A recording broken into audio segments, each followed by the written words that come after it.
Having been to Siem Reap several times, we decided to see how much it really costs to stay there for a day, still seeing everything, doing all the activities, staying in a reasonable hotel, and just to see how much we could do it for.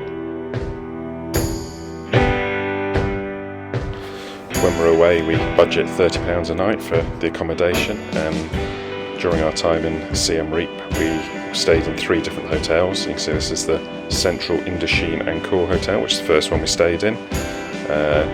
Pretty good. I guess the only drawback with this one was there wasn't much space around the pool, but $23.25 a night, B&B, you can't really complain.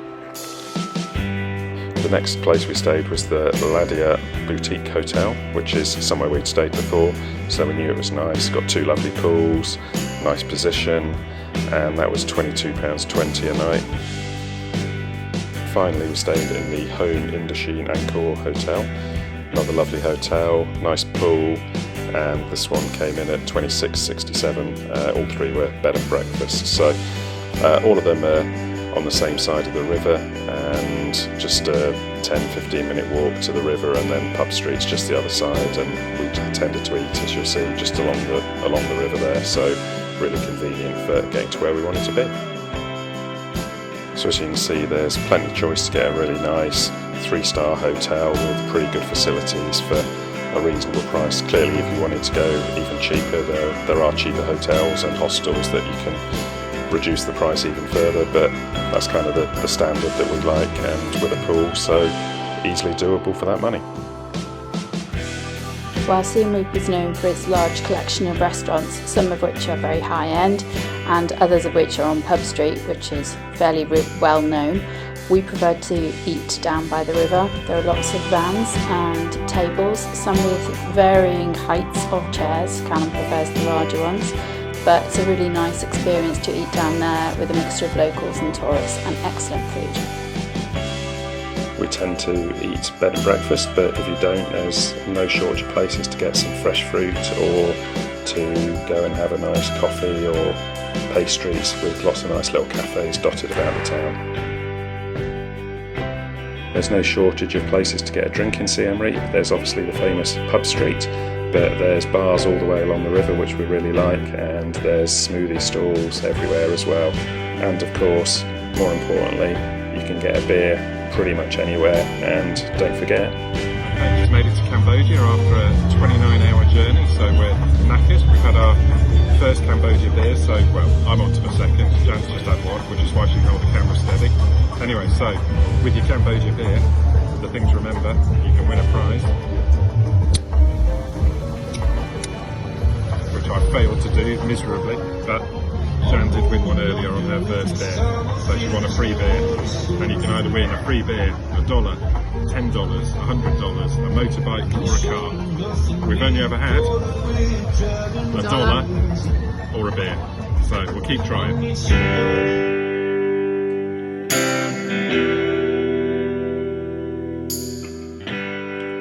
this time round we hired bikes for one day from the place you just saw, which were really good. That was $5 a day per bike, and it's really nice cycling around the cycle paths to get to the archaeological park and then around the historical sites themselves. Just nice, gives you a bit of cool breeze as you're cycling along, depending on how quick you go. We also, of course, used our trusty Tuktuk for a few days going around, which was brilliant.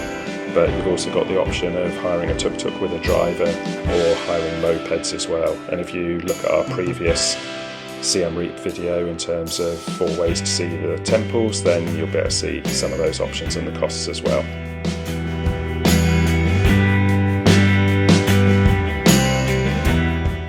As you can see from the slide here, there's 3 options for the tickets from the official Angkor Pass site. You can have a 1-day ticket for $37, a 3-day ticket for $62, or a 7-day ticket for $72. We went for the 7-day because you can spread that using it any time over a month, and we were kind of in and out of Siem Reap a few times, so that worked really well for us. And the 3-day ticket you can also use over 7 days, so it doesn't have to be consecutive days that you use it. We found the best way is to buy the tickets online. You do need a photo to attach to it, and they will check it as you go around, but that worked really well for us. There are loads of other things to do in Siem Reap as well as the historical park. First one we did was the Techo Peace Museum. It was shut on the day we went, but we managed to get in before we realised that, so we didn't get a guide, which may well have made it a better experience. But it was worth a visit if you're passing. The one we really liked was the Cambodia Landmine Museum. This was incredibly interesting, all set up by a guy who used to plant mines for the Khmer Rouge and then changed sides and started getting rid of the mines, and yeah, well worth going to see and hearing his story. My favourite from our last visit was the Apopo Hero Rats Visitor Centre. I'd say this is a must visit for anyone coming to Siem Reap, along the same lines as the landmines, but these rats go and find the landmines, and it just shows you how they train them, how it works, and yeah, you've got to go and see this, it's brilliant.